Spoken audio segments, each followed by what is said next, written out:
Chapter 37.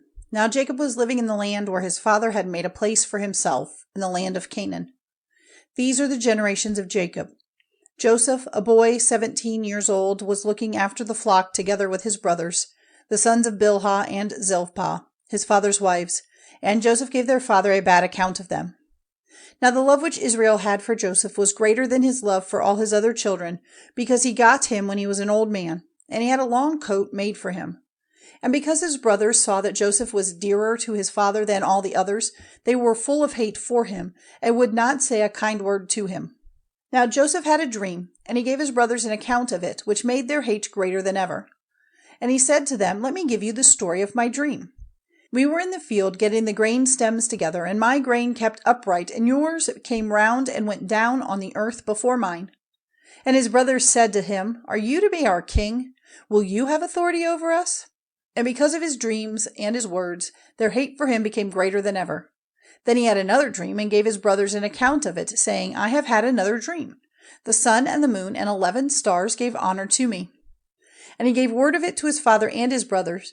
But his father, protesting, said, "What sort of dream is this? Am I and your mother and your brothers to go down on our faces to the earth before you?"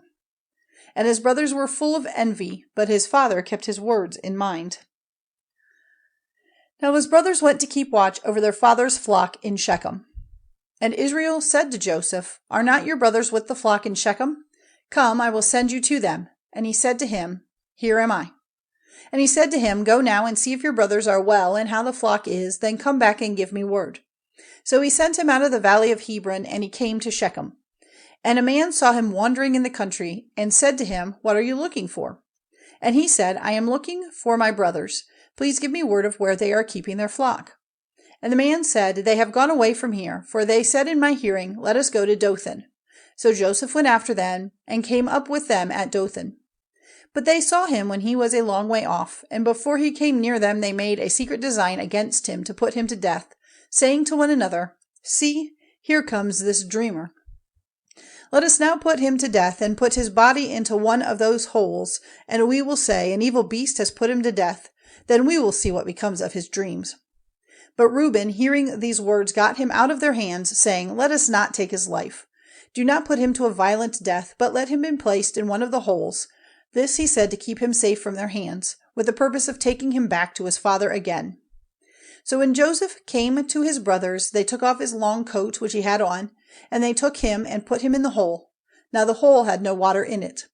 Then seating themselves, they took their meal, and looking up they saw a traveling band of Ishmaelites coming from Gilead on their way to Egypt, with spices and perfumes on their camels. And Judah said to his brothers, "What profit is there in putting our brother to death and covering up his blood? Let us give him to these Ishmaelites for a price, and let us not put violent hands on him, for he is our brother, our flesh." And his brothers gave ear to him. And some traders from Midian went by, so pulling Joseph up from out of the hole, they gave him to the Ishmaelites for 20 bits of silver, and they took him into Egypt. Now when Reuben came back to the hole, Joseph was not there, and giving signs of grief, he went back to his brothers and said, "The child is gone. What am I to do?" Then they took Joseph's coat and put on it some of the blood from a young goat which they had put to death. And they took the coat to their father and said, "We came across this. Is it your son's coat or not?" And he saw that it was, and said, "It is my son's coat. An evil beast has put him to death. Without doubt Joseph has come to a cruel end." Then Jacob, giving signs of grief, put on haircloth and went on weeping for his son day after day.